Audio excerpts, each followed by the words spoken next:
Assalamualaikum warahmatullahi wabarakatuh. Perkenalkan, nama saya David Joko Bakti dari Manajemen KPM 2019. Video ini dibuat untuk melengkapi tugas etika bisnis. Di sini saya sebagai ahli hukum yang akan memberikan contoh visual tentang hukum, bagaimana cara untuk memberikan informasi secara menyeluruh kepada masyarakat tanpa memberikan informasi yang salah atau hoax. Selamat sore, Pak. Selamat sore.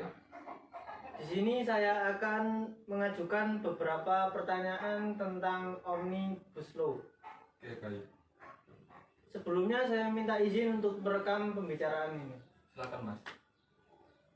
Apa pendapat Anda tentang Omnibus Law? Menurut saya, Omnibus Law adalah metode atau konsep pembuatan regulasi yang menggabungkan beberapa aturan yang bersifat substansi. Pengaturannya berbeda menjadi satu peraturan dalam satu payung hukum. Dan RUU Cipta Kerja itu hanya salah satu bagian dari Omnibus Law. Terdapat 3 RUU yang siap diundang, antara lain RUU tentang Cipta Kerja, RUU tentang ketentuan fasilitas perpajakan untuk penguatan perekonomian, terus RUU tentang pengembangan dan penguatan sektor keuangan. Namun demikian, Omnibus Law Cipta Kerja ini paling banyak disorot oleh publik. Selain dianggap banyak memuat pasal kontroversial, RUU Cipta Kerja dinilai serikat buruh hanya mementingkan kepentingan investor. Secara substansi, RUU Cipta Kerja adalah paket Omnibus Law yang dampaknya paling berpengaruh pada masyarakat, terutama jutaan pekerja di Indonesia. Hal ini yang membuat banyak serikat buruh mati-matian menolak RUU Cipta Kerja.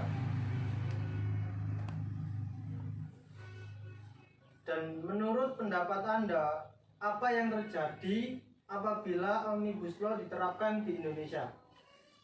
Jika Omnibus Law diterapkan, justru malah menimbulkan persoalan baru dalam sistem penyusunan peraturan perundang-undangan.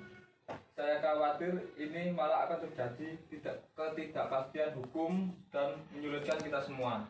Kenapa? Sejak disahkan sejumlah poin Omnibus Law,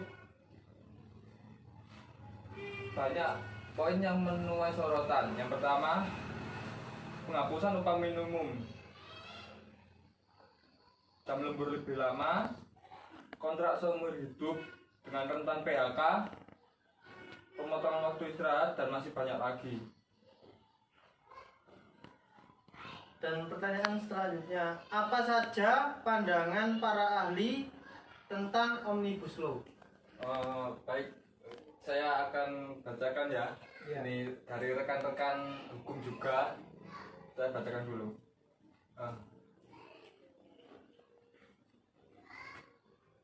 Dari pakar hukum tata negara Abdul Fikar Hajar menyebutkan, Omnibus Law ini hanya akan membuang waktu jika tidak ada sistem yang berubah signifikan.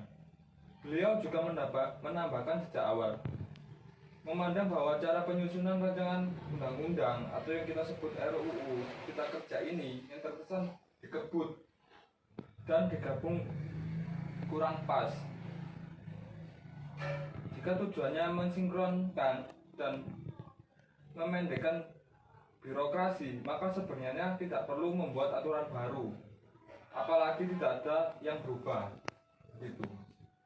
Iya, yang pertanyaan selanjutnya, menurut Anda, solusi apa yang harus dilakukan untuk kesejahteraan buruh di Indonesia? Pemerintah ini sudah membuat beberapa program. Saya sebutkan ya. Program yang pertama itu seperti kartu pekerja yang ditujukan untuk meningkatkan kesejahteraan buruh dengan cara meringankan beban biaya transportasi, pangan, pendidikan bagi anak pekerja atau buruh. Manfaat yang dapat diperoleh melalui kartu kerja ini, misalnya gratis naik bus Transjakarta, belanja murah melalui keanggotaan, cat grosir, fasilitas KDP Plus, serta jalur afirmasi bagi anak dan guru. Saya rasa sudah cukup, Pak, pertanyaannya.